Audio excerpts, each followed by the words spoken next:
There comes a moment in every fight, every journey, when your body screams that it's over, when the ground feels safer than standing, when defeat whispers in your ear and tells you to stay down. Most people listen. Most people don't rise again after the 7th fall, or the 2nd, or even the 1st. But the ones who do, the ones who push their trembling hands against the dirt, who drag themselves upright when everything inside them begs to surrender, they are the ones who discover what true strength feels like. This is not a story about never falling. It's a story about refusing to stay down, about turning every wound into a weapon, every failure into fire. And if you keep listening, you'll find out why every fall was never the end, but the beginning of the next rise. Introducing chapter number 1, the weight of the first fall. The first time you fall, it feels like the ground was waiting for you all along. One moment you're standing tall, certain of your path, and the next you're gasping for air, wondering how everything unraveled so fast. That's the cruelty of the first fall. It doesn't just knock you down, it shatters the illusion that you were untouchable, that success was guaranteed if you just worked hard enough. Suddenly, the world feels heavier, your confidence feels smaller, and the voice in your head whispers, maybe you were never built for this at all. I remember my first real fall. It wasn't dramatic to anyone else, but to me, it was devastating. I had poured myself into something. Late nights, endless hours, sacrificing sleep, relationships, even my health, because I believed effort alone meant victory. And then it collapsed. I failed. And I didn't just fail at the task, I failed in my identity. Because when it's the first time, you don't yet know how to separate your failure from yourself. You don't see it as an event, you see it as who you are. And that's why the first fall feels like the end of the world, because it doesn't just break your plans, it breaks you. You replay every moment, every choice, every mistake like a film looping in your head. You ask questions with no answers. Why didn't it work? Why wasn't I enough? What did I miss? The silence after that fall is deafening. People move on, life continues, but inside you're still standing in the rubble, trying to make sense of it. Let me tell you something real. That silence, that pain, that confusion, it's not the end. It's the threshold. The first fall is the initiation, the doorway no one can avoid if they want to discover what they're truly capable of. Without it, you live in an illusion. Without it, you think resilience is just a word, not something carved into your bones. Think of a child learning to walk. They fall hundreds of times before their first real step. But when you grow older, society doesn't clap when you stumble. Nobody cheers for your broken attempts. That's why it cuts deeper. But the truth is the same. Falling isn't the proof that you're weak. It's the proof that you're in motion, that you dared to step. The first fall can bury you in self-doubt. I won't deny it. Many never rise again after it, because they let the fall define them. But if you listen closely, hidden in that fall is a different voice, quiet, almost drowned out by the noise of your fear. It whispers, get up. Not because you're ready, not because you're sure. Get up because this is where strength is born. That is the moment of ignition. Not when you win, not when the world applauds you, but when you stand up bruised and broken saying, I am more than this failure. That shift, that raw decision, is the seed of resilience. And so, the weight of the first fall isn't meant to destroy you. It's meant to strip you bare, to remove the illusion of perfection, and force you to confront the truth. You will fall, and it will hurt. But if you rise even once, you will never see yourself the same way again. Because the ground you feared so much, it was only the beginning of your strength. Here comes the chapter number 2, the mirror of pain. Pain has a way of holding up a mirror you never asked to look into.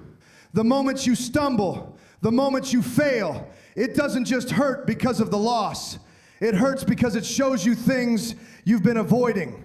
Fear, doubt, insecurity, the parts of yourself you've kept buried under confidence, under plans, under the mask you wear every day. Suddenly, when life knocks you down, all of it rises to the surface, and you can't look away. I'll tell you a story. Years ago, I watched someone I admired lose everything he had built. On the outside, it looked like a financial failure, just numbers on paper. But when I spoke to him, he said something that stuck with me. He said, the money wasn't the hardest part. The hardest part was facing the man I thought I was and realizing how fragile he really was. That's what pain does. It peels back the layers and forces you to see what's underneath. And it's brutal, isn't it? Because when you're in that place, the mirror doesn't flatter you. It doesn't give you excuses. It shows you the truth. Maybe you weren't as prepared as you thought. Maybe your confidence was built on shaky ground. Maybe your strength wasn't strength at all, but denial dressed up as courage. These realizations cut deeper than the failure itself. But here's where the shift begins. Pain is not punishment. It's not the universe trying to crush you. It's feedback. It's a teacher. It's a mirror showing you exactly where the cracks are, so you know what needs to be rebuilt. Without pain, you'd never know the weak spots. Without pain, you'd walk blindly into the same mistakes again and again. Think about it. When you touch a hot stove, the burn isn't there to destroy you. It's there to warn you. It's your body's way of saying, this is dangerous. Learn from it. Don't repeat it. Emotional pain works the same way. It tells you where you're vulnerable. It shows you the fears you still haven't conquered. It forces you to stop pretending. And yes, it's uncomfortable. Nobody likes looking in that mirror. Nobody likes admitting they're not as strong, as confident, as invincible as they imagined. But that reflection is the first step toward real growth. Because once you see yourself clearly, the flaws, the weaknesses, the fears, you finally have the chance to do something about them. The truth is, the people who rise after pain are not the ones who run from the mirror. They're the ones who stand there, trembling, exposed, and still refuse to look away. They study their scars. They face the shame. And slowly, piece by piece, they turn that reflection into someone stronger, someone wiser, someone who no longer hides from themselves. So the next time you stumble and the mirror of pain is held up in front of you, don't curse it. Don't turn away. Look straight into it. See what it's trying to show you, because the reflection may hurt, but it's not your enemy. It's the map of your transformation. And when you walk away from that mirror, you won't just rise again. You'll rise as someone who finally knows who they are and what they're capable of becoming. All right, here's the chapter number 3, the quiet aftermath. The noise stops quickly after you fall. At first there's shock, people talking, the sting of what just happened. But soon it fades. The world moves on. Everyone else continues with their lives, and you're left in a silence so heavy, it feels like it's pressing against your chest. That silence is the aftermath, and it can be louder, more suffocating than any criticism. Because in that silence, it's just you and your thoughts. No applause, no distractions, no one to hide behind. And that's when the real battle begins. You replay every decision, every mistake, again and again, like a broken record that won't stop. You question yourself in ways you never dared before. Maybe I'm not good enough. Maybe this is the proof I should stop. Maybe I was foolish for even trying. These thoughts don't come from the outside. They come from the inside, from the corners of your own mind where doubt has been waiting for a chance to speak.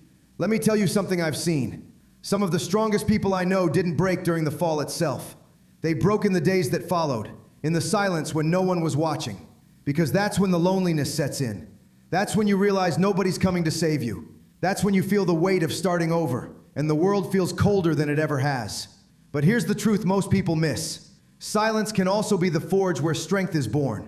That quiet aftermath, as brutal as it feels, is the place where you get to rebuild without the noise of other people's opinions. In the silence, you start to hear yourself clearly. Not the version of you that wanted to impress. Not the version that needed validation. The raw version. The one who has nothing left to prove, but everything left to fight for. Think about it. Steel is forged in fire, but it's strengthened in the cooling, in the stillness after the flames. You are no different. The fall may burn you, but it's in the quiet aftermath that you harden, that you gather yourself piece by piece, that you decide who you're going to be when you rise again. It won't feel glorious. It won't feel inspiring. Most of the time it feels like dragging yourself through mud, whispering promises to yourself in the dark. Promises that no one else will ever hear. But those lonely promises matter because they are the foundation of your next climb. So when you find yourself in that silence, don't fear it. Sit with it. Let it strip you bare. Let it teach you the difference between who you were pretending to be and who you really are. Because when the world forgets about your fall and you're left alone in the aftermath, that's when you have the chance to become someone new. And when you finally rise again, the silence that once crushed you will be the proof that you survived the loneliest battle of all. The battle within yourself.